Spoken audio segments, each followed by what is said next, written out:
The seven deadly sins are a concept that was created in early Christian theological tradition. And although not explicitly stated in a list in the Bible, a bunch of the early Christian scholars, names of which you will see in this episode and in the coming episodes, kind of came together, and over a period of time, we now have this idea, which is essentially all of the very bad, deadly, immoral sins that are described in one way or another in the Bible. And again, not listed specifically, but over time it was created, conceptualized, and now we have the idea as it is today, the seven deadly sins. Over these next 7 days, I'm going to be going over each individual sin in depth, and it's going to be a very detailed, philosophical, but also with the big theological Christian lens as well, and also giving my own personal opinions, trying to wrap it up in as good of a way as I possibly can for you. So strap in, buckle up, because you might learn something about yourself in these next 7 episodes. You might learn that maybe you are a victim of these sins and you didn't even realize it. And if you are, then this series perhaps is a call for you to try and overcome those sins, recognize what sin is, and overcome the temptations that you're dealing with every day. So I hope that you learn something, and I hope that you experience great learning and you gain a lot of knowledge on these concepts, on this idea, and hopefully you can use these episodes as a foundation to strengthen your relationship with God, flee the sins and temptations of the devil, to truly do better every day in your life. So without further ado, let's get right into it. I make a podcast episode every single day for 365 days. You will be hated for speaking the truth. You definitely have like an X-ray goggles on, where you can see someone's aura. A house divided against itself shall not stand. Matthew chapter 12, verse 25. If you want to make something of yourself, forget your political beliefs. Because different believers experience God in different ways, different non-believers need different explanations to see God as real. Things that make you angry suck you in. Satan's plan fails, right? And God's plan prevails. So the first of the 7 deadly sins that I'm going to be going over today is the sin of lust. And here is just a quick definition of it. It's an intense desire for something. There are many different interpretations, definitions of it, but that is the easiest, most simple understanding concept to understand. And lust and desire are hand in hand. And a lot of the times, actually, in different Bible translations, the word lust will be replaced with the word desire. I have a couple of Bible verses here, which in this episode I'll go over a couple of them. I've specifically gotten them from the King James because I like the idea of the word lust rather than the word desire. It's a much more... Desire can sometimes be a positive thing. It can be a positive thing, but lust is never a positive thing, and that is a very important distinction. Similar to the word passion, a lot of the times passion is kind of related hand in hand with the word lust. But passion and desire can sometimes be good. Lust is never good. And I'm going to be going over why, and why it is sin. So it is most known and kind of manifested the most, talked about most commonly as sexual desire. But lust can also be referring to desires such as money or power or status or any of the like, basically, and many different things. There are many different lusts, lustful desires of the flesh. That's common. That's a common term used in the Bible. It is commonly, though, talked about in a sexual context because the relationship between what actual love is versus lust. And we're going to kind of focus a lot on that. But of course, don't forget the fact that lust is also, it can also be relating to these other things, these other desires. But the desire for money, for power, for status will come up in the next couple of episodes, more so than it will come up in this episode.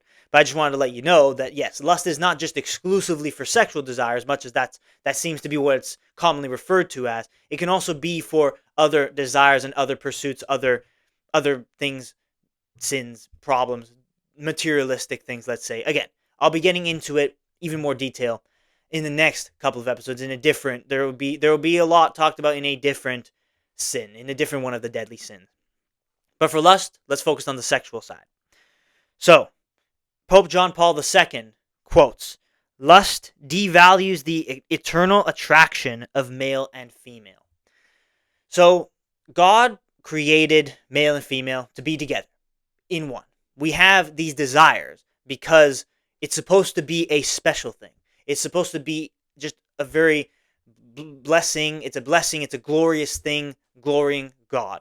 The act of having sex, man and woman, is the man and the woman joining together and becoming one, and of course having children because of it. What kind of modern society has brought it to, but even in the Bible, many people kind of did the same stuff.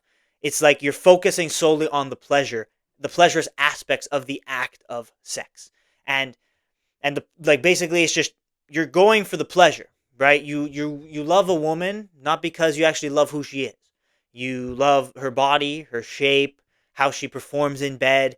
These types of qualities seem to be what we're kind of drawn towards, and a lot of us let these things overcome and overpower our more internal, more spiritual desires to love and have a long-lasting relationship. As a result, that is how lust kind of manifests itself. Lust becomes, you end up having the desire for the touch of a woman, right? Whatever it may be. Obviously, if you're a woman, it's reversed. It's not just for men, but I feel like the conversation commonly talks more so about men, but absolutely it's a female issue as well. At times, women can actually become even more horny and even more lustful at times than men are, depending on their cycle. But regardless of what gender you are, it's still a huge problem. It is still you are yearning for that pleasure, that experience. And instead of actually having something deeper, which is the kind of eternal attraction, like Pope John Paul II talks about. Because when you get married with someone, it is supposed to be eternal. You're married on this earth and you're supposed to spend the rest of your life with this person because you know that this is the one for you, that you are going to be truly in love with each other. And that is supposed to last beyond this life, into the life that we are to enter. And what lust does is it completely perverts that entire relationship. It's now no longer about the person. It's not no longer about the actual attraction. It is now just you satisfy me, I satisfy you. And that is a lot of the problem with the culture today, is that there's no fulfillment in that. There's no fruit in that. It is very empty. And something beautiful, which is supposed to be the idea of sex, the idea of matrimony, the idea of being in love with someone, gets completely just destroyed when it comes to the desires of lust. We have this desire. That's the thing. It just depends on where you actually focus it into. Do you, like, you have the desire, right? Of course, Jesus himself, he talks about the whole point of adultery. If you look at a woman with lust, you've already committed adultery with her in your heart. That is what Jesus Christ says in the Sermon on the Mount. And it makes sense. We have these desires. It happens to be that sometimes we are actually naturally inclined to doing it. But God has given us this deep passion, this deep desire because it's supposed to be meant for something holy. It's supposed to be meant for something beautiful, joining together with someone you truly love, and you have children and you procreate, you be fruitful, you multiply. That is the goal of it, to use it in a way to glorify the kingdom. But we have perverted it as a society. And again, the Bible back then, they had actually maybe even they had it worse off than we do today. But a lot of what we do today is pretty similar to what was done back then in the Bible as well. The whole idea of fornication. Fornication is pretty simple. It is literally just sex for the pleasure of it. Just, that's it. There's really no other explanation for it. That is what fornication is. And it's a very big problem in the Bible. Of course, it's many, many verses talking about it. Like Paul as well talks about it in his letters as well a lot. And what it does is it does exactly that. It perverts something that's supposed to be beautiful, and it kind of destroys it. But lust, it doesn't just destroy the relationship. It doesn't just destroy the love that you have with someone or the potential for love. It will destroy very, very great men. And you saw it with Solomon. If you have read that part of the Bible, Solomon writes the Proverbs down. So many of the Proverbs talk specifically about lust, about the touch of a woman. I have a verse here, Proverbs chapter 5, verses 3 to 4. For the lips of a strange woman drop as a honeycomb, and her mouth is smoother than oil, but her end is bitter as wormwood, sharp as a two-edged sword. So it's a very deep metaphorical description and depiction of what it means to kind of be in that lustful moment, right? When you're just kind of touching, you can imagine it, right? I don't have to paint the picture more than Solomon's already painted the picture here. But this verse, as well as many other types of verses, he wrote in the Proverbs to advise against the very dangerous nature of lustful desire. But Solomon himself completely ruined his life because of that very same desire. He was a great king that fell, and it was a great big fall because of the fact that he couldn't control his lust.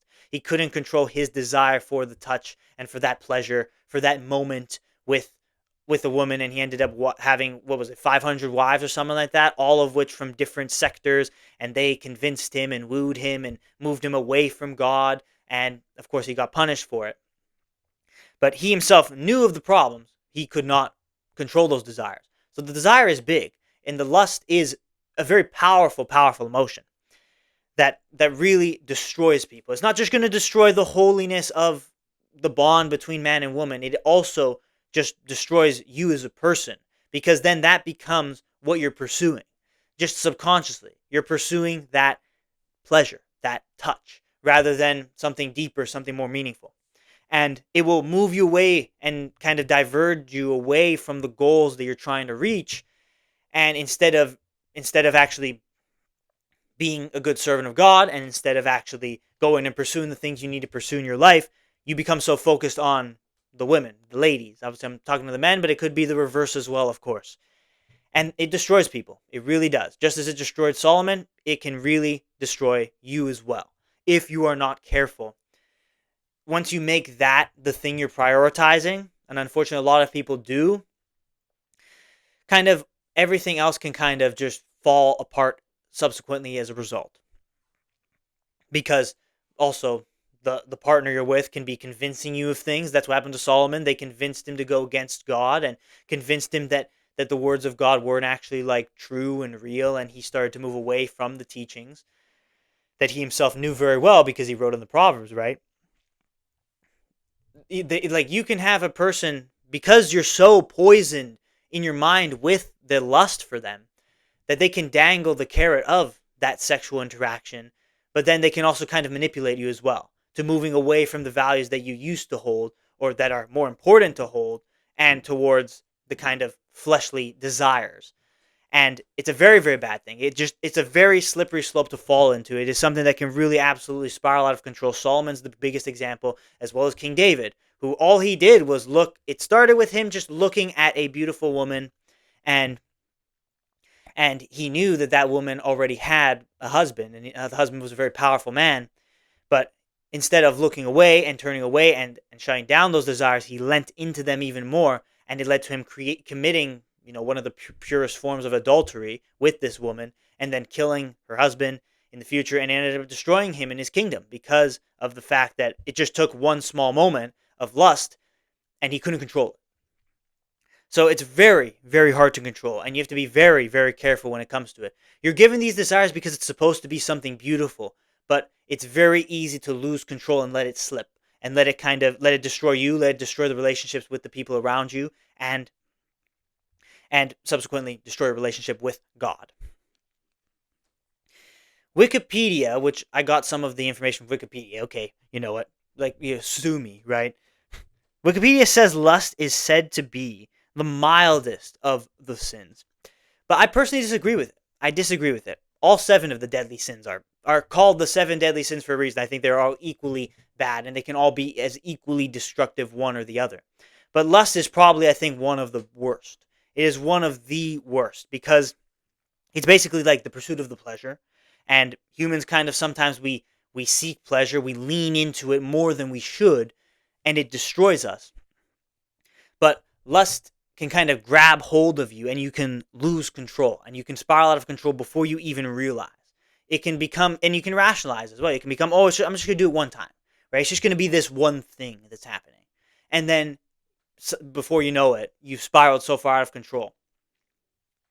And an interesting interpretation of lust, which the more I think about it is actually very true, is the idolatry of all sexual pleasure. You're putting the pleasure of sexual interaction above your relationship with God. That is the thing you are seeking and pursuing. And it's kind of similar with all the sins. You'll see a common theme with all the 7 deadly sins that is the case. More often than not, I think always it becomes You're putting this desire, this lust, over your relationship with God, over obeying his commandments and obeying what he tells you. The original commandment is do not commit adultery, but there are many things surrounding it that it's not just, oh, don't have sex outside of marriage. There are also many other implications to it. All sexual pleasure is included in this, and that includes masturbation. That includes premarital sex and of course pure adultery, which is having sex despite already being married, as well as whatever you can think of, right, as sexual sin. It's all included in this way of idolizing it over God and over your relationship with him. I will quote now a verse from James. It is James chapter 1, verses 14 to 15. But every man is tempted when he is drawn away of his own lust, and enticed. Then when lust hath conceived, it bringeth forth sin. And sin, when it is finished, bringeth forth death. It's a very tough thing. It starts with that desire. I think in the James verse, it could be meaning the sexual desire, or it could be meaning the other lusts that exist. The lust for power, the lust for money, the lust for status, all of those things. But once you kind of look at it for a second, right? And Jesus says all you have to do is look at a woman in a lustful way for lust to be conceived. When it is kind of implanted in your head and you're enticed, right? As I'm just kind of going through the verse here and breaking it down a little bit, lust becomes sin. It starts with just a thought in your mind. It starts with just a feeling, a hormonal imbalance or whatever. And then it becomes sin. It becomes you actually doing an act that is unholy, doing an act that goes against what we have been created to do. And sin, when it is finished, bringeth forth death, which is very deep, because that is the end all. That is the end all of it. Because you are letting this thing, and if you let this be your whole life, you let this thing, it can be the same for all the other the sins. Of course, I'll go through them in future episodes. Stay tuned, right? But if you let this sin be higher on your list of priorities than your relationship with God, and you cannot shake this sin off, and you live your life with that, that will be what ends up damning you. It will be what ends up leaving you punished in the afterlife. Not only will it destroy you in many aspects in this life, you'll be very quick to find that lust is just a temporary thing, and it is very quick to come and go, and very quick to leave you kind of questioning yourself and regret with guilt and shame. You know, the post-nut clarity that exists also for a reason, by the way, because the whole point of it is it leaves you with guilt and shame. But if that ends up being like first of all, like that will be your life, right? And that is like death on earth, really, when you're living a life kind of poisoned like that and guilty like that. Not very fun, right? Not very fun. But of course, in the life to come, you will be punished. God will judge you righteously for your misconduct, which is the lust, whether it be through sexual sin, whether it be through the lustful desire of pursuing some other goal. You need to be very careful, because it only takes something very small for it to grow exponentially. And that's why I don't think it is the mildest of the sins, because it's something terrible. And I'll just give like a personal little story. Right? Personal little thing. There are a lot of people who are addicted to porn right now. That is a big, big issue in society today. And many arguments would point to the fact that it is actually worse than being addicted to just having actual sex. Because you're not even having the sex. You are literally just sitting there and lusting by yourself in isolation, which is arguably even worse version of sin. Being in that isolation. And I would agree with that. But when it comes to that, I can tell from my experience, it only takes a small moment. It takes one small thing that you accidentally looked at something online and it triggered some feeling in your mind, or you were just thinking about something, you were having a conversation with someone and you were talking about sex or whatever, some sort of conversation like that. It implanted that thing in your mind, and all it took was a tiny little thing in your mind, and then you start to rationalize, oh, I'm going to do it, right? I'm going to do it. I'm going to commit this sin and fall into this temptation. The feeling of pleasure, right? You're starting to feel those hormones within you, those endorphins that really make you feel horny and make you feel these ways. And if you bite, you don't have emotional control. you let these things take over. It all started from the tiny thing, but then it very quickly spirals so far out of control where then you commit the sexual act, whether it be through watching porn or whether it be manifesting through having actual sex. You commit the act because it starts with something small. It starts with you looking at someone in some way. It starts with something being in your brain for a small second. If you let that sin linger, that sinful thought linger, there will always be sinful thoughts in your mind. If you let it linger, it will then cause you to act in a bad way. And once sin becomes action, that's when it obviously becomes way worse. And it becomes, of course, as James talks about, it can end up leading to your own destruction, your own death. So it always starts with something small. That's what I'm saying. When it comes to lust, you need to understand just how powerful it can be, how much it just strays people in the wrong direction. Like just how much you can end up being only focused on that thing. You can end up being completely obsessed. Like I talked about obsession yesterday in yesterday's video. And I talked a little bit about how you can be obsessed with the wrong things. Lust is a very, very big example. Pursuing sexual relations is a very, very big example of how you can end up just honestly on accident, become obsessed with just the pursuit of that pleasure. And it will truly destroy you in your life and damn you in the life to come. So when it comes to lust, you have to be very, very careful. A lot of people play it off, right? A lot of people can play it off and be like, yeah, you can have sex before marriage. It's okay. I think that one is still up in the air. I think there is a lot of things that I'm not so sure about. But I think one thing is for certain. If you're prioritizing the pleasure over anything else, that is what makes it sin. That is what is going to hurt you more than it helps in the long run. Whereas if you're prioritizing a deeper bond with someone, a deeper connection, a deeper love, perhaps you will have to pass up on a lot of those desires, a lot of those moments where you will have the temptation to get into bed with someone. But on the other side of it will be a lot more joy because you'll have a deeper relationship, a more loving, lasting connection with someone who you can spend your life with. And that's what God intends for us. That's what he intends for us to do, to obey him, to follow his commandments, but recognize that it doesn't have to be lust. It doesn't have to be the cheap dopamine. It doesn't have to be the cheap hit. It can be something better, long-lasting, more fruitful, more fulfilling. That's what God tells us to do. So with lust, it's pretty simple. It really is very simple. It is a desire that is always going to be within you. Like you're gonna have it, especially as you're a teenager, you're growing up, your hormones are a little bit more imbalanced, you have heightened state, especially if you have a lot of testosterone because you work out, you go to the gym, you're a very manly man naturally. You're gonna have these desires. But if you allow them to just continue to formulate in your mind, you will spiral so far out of control. Another example I'll give is if you know who Larry Wheels is, he is a bodybuilder.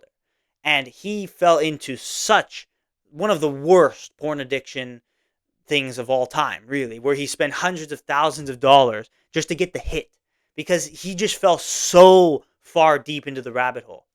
But he's not the only one. He's just the one that was bold enough and humble enough to come out and talk about it. And he's a popular figure, so he's able to have the platform to do it. But many others go through that exact same thing. And it spirals just so far out of control. You can see how quickly it will just take over your thoughts and it will take over your life. So keep yourself pure. Understand that these feelings are meant for something good. You have these desires for a good reason, a positive reason. But if you can very easily put it into a bad thing. And that bad thing will not only it ends up becoming an idol against God. You end up ruining your relationship with God because you're falling into the sin and the temptation. And you're also, of course, destroying yourself slowly because none of it is actually going to last. It's going to be just a quick hit, and then you're going to feel that shame and guilt that comes from the post-nut clarity, that comes from just you questioning, like, why you even did that, right? Those types of things. And that is how lust can be so destructive. It's something that pulls you in very quickly, but then once you're done, it leaves you with a lot of shame and guilt. And that is why God advises us against it, because it ends up hurting us as well. It hurts us, it hurts our relationship with God. So, if you have a lustful desire, you gotta learn to control it. But you need to understand what lust is, and I hope in this episode I explained it as good and as concise as I possibly could have when it comes to the sin of lust, the first of the 7 deadly sins, lust. How does it look? How does it manifest? How does it relate to your life, it's pretty simple. And it is just exactly what I described. God wants us to have a long-lasting love, a long-lasting relationship with Him, with our loved one, with our partner that we spend our life with, not to just do it just for the sake of the pleasure. And the second you're pursuing the pleasures, the second that you are going to basically guarantee that you're going to fall victim to a lot of the negative things that lust can bring about. So that is what I got to say for today when it comes to the sin of lust. Let me know what you think of it. Let me know. Truly, be honest with yourself. Reflect. I think at the end of every single one of these episodes, I will give you a couple of things to reflect on. And it is to think to yourself if you truly are committing these sins, or and you're just kind of playing them off, you're thinking it's not a big deal type of thing, if you're actually committing these sins or not. Think to yourself. Do you watch porn? Do you fall victim to these temptations? Do you scroll on Instagram and a lot of the content you see on Instagram are kind of suggestive videos and photos of people of the opposite sex? Is that what you go through? Are you truly, do you truly have those desires? Do you just have a lot of sex in general? Do you have a lot of sex with multiple different people? Do you use protection because of all of the fornication you do? Do you even have the desires within your mind? Do you even do you think of weird fantasies of lustful situations that, first of all, will never happen, so you should stop thinking about those fantasies, and second of all, are just leaving you paralyzed and leaving you just even more at risk of falling into deeper lustful temptations? Think to yourself: do you truly commit lust? The person you're with, if you are with someone, do you love them? Do you truly love them for who they are? Or are you lusting for them? Are you lusting for them because of their body, because of how they look or how they perform? Ask yourself these questions and truly determine if you are falling into the sin of lust or if you are doing a good job in avoiding it or resisting and fighting it. I think the temptations will always be there. We have hormones. We're kind of created in this specific way. But are you truly loving the people around you, or are you lusting for them? Ask yourself these questions and truly reflect on it today. And hopefully it will allow you to kind of move past these feelings of lust, to then glorify God, to not take it as an idol, and instead focus on loving the people around you rather than lusting for them. So that's what I got to say for today. I hope you enjoyed it. I hope you learned something. Please do this reflection for yourself, for the good of yourself and for the good of your relationship with God. It will definitely cleanse you in a very spiritually purifying way. So I encourage you to go and do that. In all of the 7 episodes, at the end of the episodes, I will give some reflection questions like in this one when it comes to the 7 deadly sins for you to figure out if you are actually falling victim or if you're good. But lust is very unique in that way. It can hit you at any time. At any time, it can just hit you. So you need to be very emotionally aware and understand that you have to resist. Otherwise, if you fall victim, it will just spiral so far out of control. That's my piece. That's all I'm going to say. I'm wrapping it up. 7 deadly sins. Tomorrow, we are going to be talking about the next sin. I'm not going to reveal the order I'm going to go through them in. Of course, if you know the 7 deadly sins, you'll know as I kind of post the videos. But if you don't know them, you should definitely learn them. And I encourage you to come and watch these next videos this week where I go and I talk deeper about these individual concepts, just as I did today. If you enjoyed the breakdown, the episode today, I really do think you will enjoy the rest of this series. So I encourage you to go and follow it and watch the video tomorrow that I'm going to be posting about the next sin and then beyond that. So continue to strive every day. Continue to try your best to glorify God. Continue to overcome the temptations. Recognize when sin is sin. Hopefully these videos will help you to do that. I encourage you to join this journey for this week where I go through each of the 7 deadly sins. Today was about lust, and we're going to move forward tomorrow. So show your support in every way that you can. I appreciate you for being here. If you are still here watching this, if you did enjoy it, I appreciate you for being here and taking the time for yourself. It's not really for me. I'm just making this episode trying to spread a positive message. Taking the time for yourself is more important. If you enjoyed it, try your best to spread this message, this video to many other people that are struggling with lust by liking the video, by subscribing on YouTube, by sharing this video to those that you think need it, following on Spotify, and of course following these next 7 days where I'm going to be talking about all of the 7 deadly sins in detail just like today. Thank you for watching this episode, and I'll see you tomorrow for the next one.